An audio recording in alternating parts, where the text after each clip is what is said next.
Hello दोस्तों, हम लोगों ने क्वांटम नंबर ख़त्म कर लिया है। इस वीडियो में हम लोग वो सारा सवाल करेंगे जो नीट में आ चुका है और क्वांटम नंबर से रिलेटेड है। क्वांटम नंबर का मैंने लगभग आधे घंटे का कंटेंट डाल दिया है। वो हमारे इसी प्लेलिस्ट में, जनरल केमिस्ट्री के प्लेलिस्ट में अवेलेबल है। तो आप ये वीडियो देखने से पहले वो पूरा देख लें, क्वांटम नंबर आप पूरा पढ़ लें।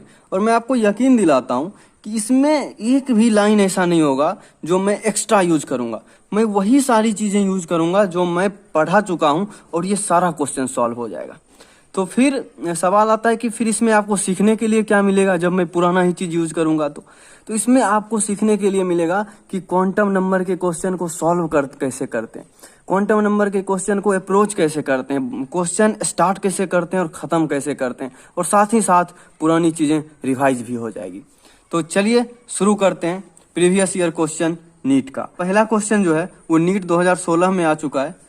तो इसमें देखिए पूछ रहा है, how many electrons can we fit in the orbital for which n is equal to 3 and l is equal to 1।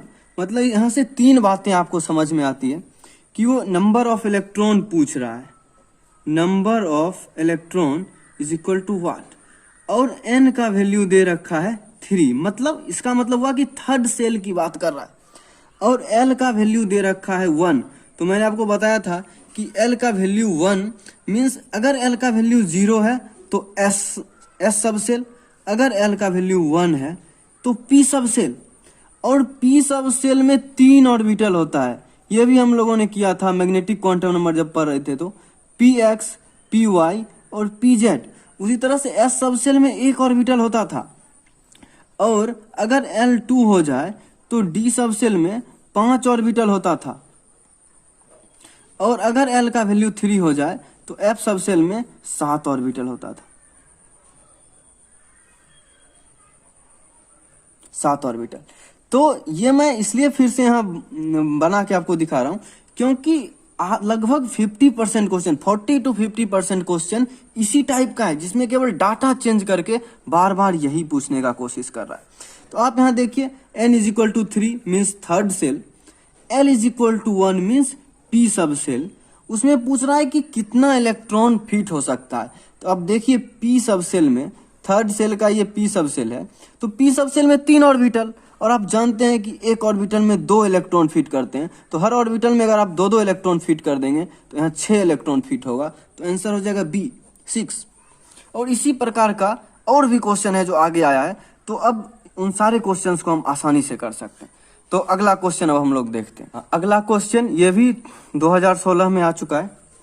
तो इसमें कह रहा है कि 2 इलेक्ट्रॉन हैं जो सेम ऑर्बिटल में हैं, तो उनको कैसे डिस्टिंग्विश करेंगे, उनको कैसे डिफ्रेंशिएट करेंगे। इससे आसान क्वेश्चन कुछ पूछा ही नहीं जा सकता। अब देखिए, अगर सेम ऑर्बिटल है तो उसमें मैंने लास्ट वीडियो में आपको बताया था, इसमें 2 इलेक्ट्रॉन रहते हैं और दोनों इलेक्ट्रॉन का स्पिन अपोजिट होता है और उनको स्पिन क्वांटम नंबर से डिफ्रेंशिएट करते हैं। तो सी इसका आंसर हो जाएगा। तो बहुत ही आसान क्वेश्चन था। आप देख रहे हैं जितना समय आपको क्वेश्चन पढ़ने में लग रहा है उससे कम समय में आपका आंसर आ जा रहा है। यही केमिस्ट्री का खूबसूरती है कि आप बहुत जल्दी आंसर तक पहुंच जाते हैं। चलिए अब अगला क्वेश्चन देखते हैं। ये 2014 में आ चुका है। इसमें देखिए पूछ रहा है कि maximum number of orbitals that can be identified with the following quantum number. यहाँ पे नंबर ऑफ ऑर्बिटल पूछ रहा है। चलिए क्या क्या दे रखा है वो हम लोग देखते हैं। n का वैल्यू दे रखा है, मतलब सेल दे रखा है third shell, n is equal to 3 means third shell की बात कर रहा है वो। l is equal to 1, l is equal to 1, l is equal to 0 होता तो s sub shell, l is equal to 1 है means p sub shell, p sub shell, p sub cell.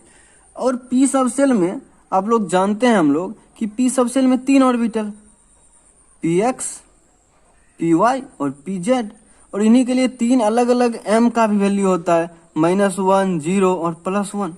तो यहाँ पे m का हर वैल्यू जो है वो एक ऑर्बिटल को रिप्रेजेंट करता है। तो यहाँ पे m का वैल्यू फिक्स कर दिया है 0 मीन्स ये एक ऑर्बिटल को रिप्रेजेंट कर रहा होगा, और वही पूछ रहा है कि कितना ऑर्बिटल को रिप्रेजेंट कर रहा है। तो इसका आंसर हो जाएगा 1। अब आगे से आप एक बात ध्यान रखें कि अगर m का वैल्यू दे दिया है, कुछ m का वैल्यू अगर फिक्स कर दिया है, तो वो आपको एक ऑर्बिटल फिक्स कर दिया कि वो किसी पर्टिकुलर ऑर्बिटल की बात कर रहा है, तो वही यहाँ पे एक ऑर्बिटल। इस टाइप का भी क्वेश्चन रिपीट हुआ है, मैं आगे भी आपको दिखाऊंगा। उसमें भी m का कुछ वैल्यू दे रखा है और नंबर ऑफ ऑर्बिटल पूछ रहा है, तो m का वैल्यू दे दिया मीन्स वो ऑर्बिटल फिक्स कर दिया, तो एक ऑर्बिटल। अब हम लोग अगला क्वेश्चन देखते हैं, ये 2012 में आ चुका है। इसमें फिर से देखिए क्या पूछ रहा है, नंबर ऑफ इलेक्ट्रॉन पूछ रहा है एक सबसेल में। किस सबसेल में? तो n का वैल्यू दे रखा है और l का वैल्यू दे रखा है। n का वैल्यू आपको दे रखा है 4 मीन्स फोर्थ सेल, n का वैल्यू सेल बताता है। l का वैल्यू दे रखा है 3। अगर l का वैल्यू 0 होता तो s सबसेल, 1 होता तो p सबसेल, 2 होता तो d सबसेल, लेकिन l का वैल्यू 3 दे रखा है, मतलब f सबसेल।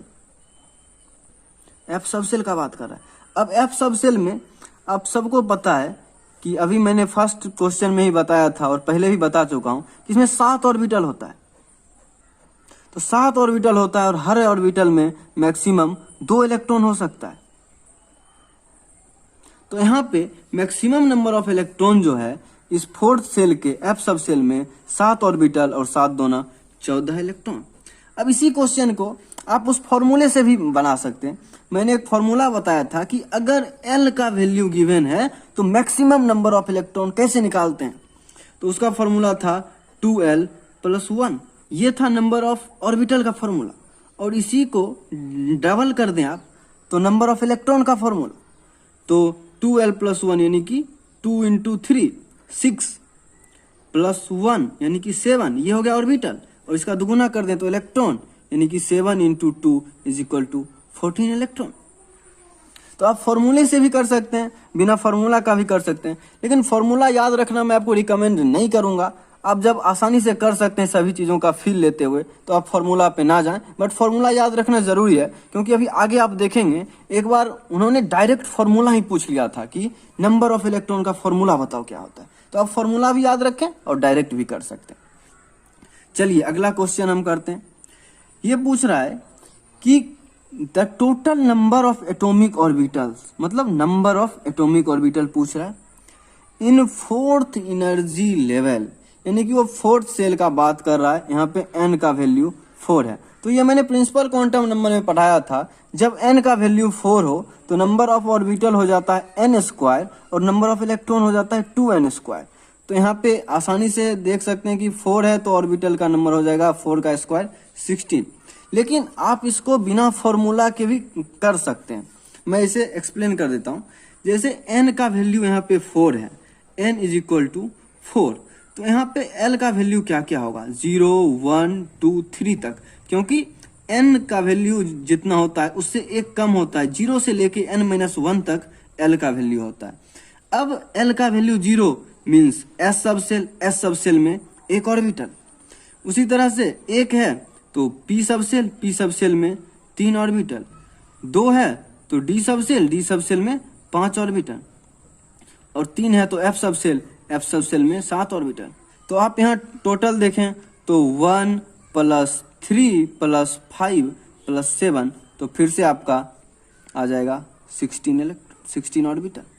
तो आप डायरेक्ट फॉर्मूला से भी कर सकते हैं, लेकिन अगर आपको टॉपिक का समझ है, फील है, तो फॉर्मूला याद रखने की जरूरत नहीं है। अगला क्वेश्चन देखते हैं।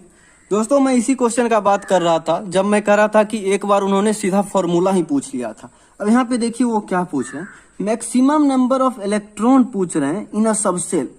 किसी सबसेल में मैक्सिमम नंबर ऑफ इलेक्ट्रॉन कितना हो सकता है, तो वो सबसेल की बात कर रहे हैं, मीन्स एल का वैल्यू गिवन होगा। और यहाँ देख सकते हैं आप सारा ऑप्शन एल के टर्म में है, तो उसमें एल के टर्म में या किसी सबसेल में कितना इलेक्ट्रॉन होता है वो हम लोग कैसे निकालते हैं। तो कितना ऑर्बिटल होता है, इसके लिए 2L + 1, और कितना इलेक्ट्रॉन होता है उसके लिए इसका डबल कर देते हैं, तो 4L + 2। तो ये उन्होंने डायरेक्ट फॉर्मूला पूछ लिया, डी इसका आंसर हो जाएगा। तो डायरेक्ट फॉर्मूला से भी सवाल आता है, और मजेदार बात यह है कि ये सवाल 2 बार आ चुका है सेम ऑप्शन के साथ। 2009 में भी आ चुका है और 1989 में भी आ चुका है। अब अगले क्वेश्चन पे हम लोग जंप करते हैं जल्दी से। अगले क्वेश्चन में कह रहा है कि which of the following is not permissible arrangement of electron in an atom, यानी कि इसमें से कौन सा अरेंजमेंट जो है वो पॉसिबल नहीं है, या यूं कहें कि कौन सा क्वांटम नंबर का वैल्यू जो है वो पॉसिबल नहीं है। तो देखते हैं हम लोग बारी बारी से। अब देखिए इसमें हर एक वैल्यू को हम लोग चेक करेंगे। पहले n इज इक्वल टू 5, तो n का वैल्यू 1 से लेके इन्फिनिटी तक पॉसिबल है, मीन्स 5 भी पॉसिबल है। अब l का वैल्यू क्या होता है, l का वैल्यू n पे डिपेंड करता है, 0 से लेके n-1 तक, यानी कि 0 से लेके 4 तक हो सकता था, तो 3 है यानी कि पॉसिबल है। अब m का वैल्यू -l से l तक, यानी कि -3 से 3 तक, तो -3 से 3 तक में 0 आता है। s का वैल्यू +½ और -½ हो सकता है, यानी कि ये सेट पॉसिबल है। अब अगला देखते हैं, n का वैल्यू 3 अगेन पॉसिबल है, 1 से लेके इन्फिनिटी तक सब कुछ पॉसिबल है। 2 यहाँ पर देखें n 3 है तो l 0 से लेके 2 तक पॉसिबल है। m देखें m -l से l तक होता है, यानी कि -2 से 2 तक पॉसिबल है, लेकिन यहाँ पे -3 -2 से 2 के बीच नहीं आता है, मीन्स यही नॉट परमिसिबल अरेंजमेंट है, बी इसका आंसर हो जाएगा। आप ये दोनों ऑप्शन भी चेक कर सकते हैं, ये दोनों ऑप्शन बिल्कुल सही है, ऐसा अरेंजमेंट हो सकता है। दोस्तों ये नीट 2007 का क्वेश्चन है और ये बिल्कुल डिट्टो क्वेश्चन है जैसा हम लोगों ने अभी किया था। फिर से वही पूछ रहा है कि which of the above set of quantum number is not possible, again बिल्कुल रिपीटेशन करना है अपने को, कुछ नया नहीं करना है इसमें। n का वैल्यू 3 है, पॉसिबल है, 1 से लेके इन्फिनिटी तक हर कुछ पॉसिबल है n के लिए। l का वैल्यू 0 हो सकता है, 0 से लेके n-1 तक होता है, तो यहाँ 0 से लेके 2 तक होगा। m का वैल्यू -0 से +0 यानी कि 0 पॉसिबल है। s का वैल्यू +½ और -½ पॉसिबल है। अगेन अब यहाँ पे n का वैल्यू 1 से इन्फिनिटी तक कुछ भी पॉसिबल, तो 2 पॉसिबल है। अब एक साथ देख लें, n का वैल्यू सब में 1 से इन्फिनिटी ही के बीच ही है, तो n का सारा वैल्यू पॉसिबल है। अब यहाँ पे l देखते हैं, l का वैल्यू यहाँ गलत है, क्योंकि n का वैल्यू जितना है उससे एक कम मैक्सिमम ये ले सकता है, यानी कि 0 से लेके n-1, यानी कि 0 से लेके ये 1 तक ले सकता था, यानी कि 0 और 1 ले सकता था बेसिकली कहें तो, लेकिन यहाँ पे 2 है तो ये नहीं ले सकता, ये गलत है, पॉसिबल नहीं है। अगला देखते हैं, n 4 है, हो सकता है, l 3 हो सकता है, m -3 से 3 हो सकता है, तो -2 भी हो सकता है, और ये +½ -½ हो सकता है, ये पॉसिबल है। अगला n 1 है तो ये 0 पॉसिबल है, m-1 ये पॉसिबल नहीं है, यहाँ m भी 0 होगा तो ये भी पॉसिबल नहीं, ये गलत है, यहाँ m भी 0 होना चाहिए, क्योंकि m का वैल्यू -l से +l जाता है, और ये +½ -½ पॉसिबल है। यहाँ देखें n3 पॉसिबल है, l2 पॉसिबल है, लेकिन m3 पॉसिबल नहीं, m l से ज़्यादा नहीं हो सकता, m जो है वो -l से +l हो सकता है, और ये +½ -½ तो ये 3 जो है वो पॉसिबल नहीं है। सेकेंड पॉसिबल नहीं है, फोर्थ पॉसिबल नहीं है, और फिफ्थ पॉसिबल नहीं है, यानी कि सेकेंड, फोर्थ, फिफ्थ, बी आपका आंसर हो जाएगा। तो इसमें कुछ भी मैं नई चीज़ें नहीं बता रहा हूँ आपको, सारी चीज़ें मैं पहले बता चुका हूँ, बस ये आप लोग सीख रहे होंगे कि क्वेश्चन को कैसे अप्रोच करना है, और पुरानी सारी बातें आपका रिवाइज हो रहा होगा। तो चलिए अगला क्वेश्चन देखते हैं। ये क्वेश्चन नीट 2006 में आ चुका है। इसमें पूछ रहा है कि the orientation of N atomic orbital is governed bye, बहुत ही आसान क्वेश्चन है दोस्तों। ये एटॉमिक ऑर्बिटल के बारे में पूछ रहा है, एटॉमिक ऑर्बिटल का ओरिएंटेशन। और आपको पता है कि एटॉमिक ऑर्बिटल के बारे में सब कुछ कौन बताता है? Magnetic quantum number. यहाँ से भी आंसर आ गया। या आपको मैंने बताया होगा कि मैग्नेटिक क्वांटम नंबर जो है वो -l से +l तक होता है।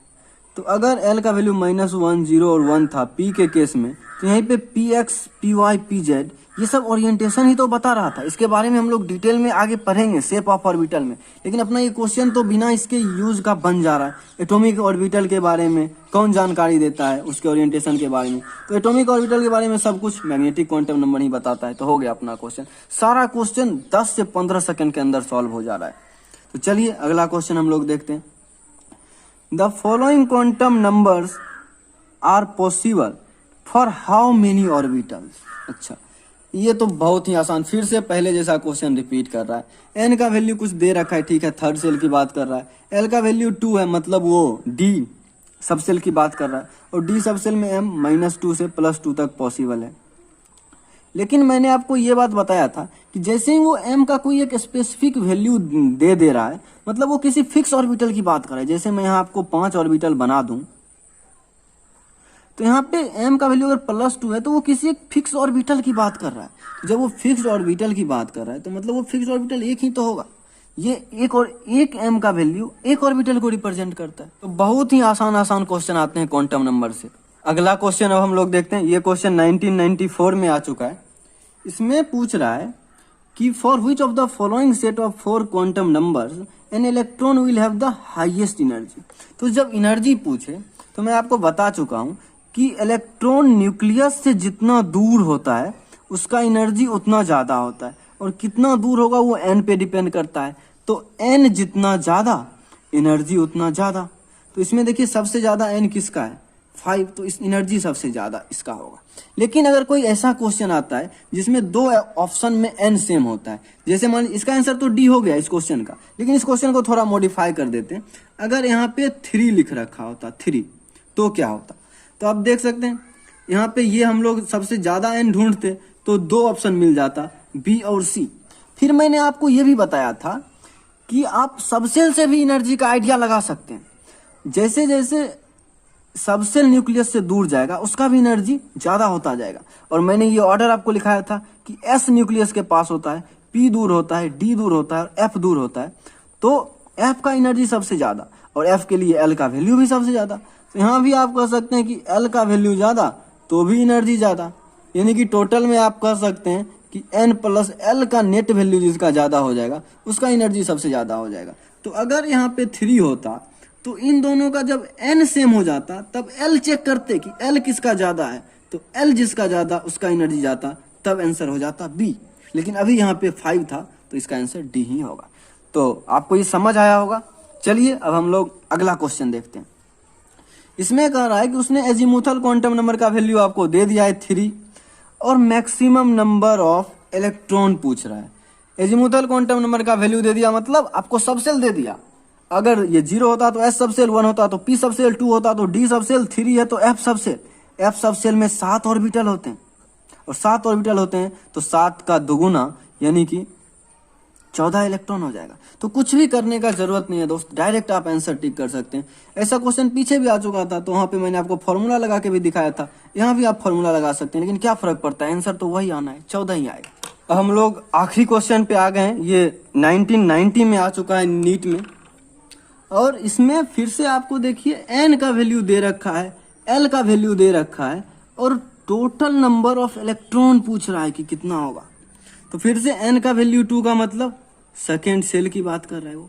l का वैल्यू 1 मीन्स वो सेकेंड सेल के p सब सेल की बात कर रहा है। और p सब सेल की जब बात कर रहा है तो p सब सेल में 3 ऑर्बिटल और px, py और pz और 3 ऑर्बिटल तो उसमें 6 इलेक्ट्रॉन। बिल्कुल ऐसा ही क्वेश्चन है जैसा आपका फर्स्ट क्वेश्चन था। तो आज हमने सारा क्वेश्चन कर लिया क्वांटम नंबर से रिलेटेड जो भी नीट में आया था, लेकिन कुछ भी नया नहीं था इसमें। तो मैं बता रहा हूं, अगर आप लेक्चर सीरीज को एक एक बात सुन के फॉलो कर रहे हैं, उसमें जो जो बात बताया जा रहा है उन सारी चीजों को आप सुन रहे हैं, तो ऐसा कोई क्वेश्चन सेट ही नहीं किया जा सकता कि जो आपसे ना हो सॉल्व हो। तो आप लेक्चर सीरीज को अच्छे से ध्यान से फॉलो करें और उसके बाद इस वीडियो को देखें, वीडियो को पॉज करके खुद से सॉल्व करें, फिर आप सॉल्यूशन देखें, आपको ज़्यादा बेनिफिट होगा। और होपफुली आपने ये सारा क्वेश्चन देखा होगा तो बिल्कुल आसान लगा होगा। अब मिलते हैं अगले वीडियो में किसी नए टॉपिक के साथ। धन्यवाद।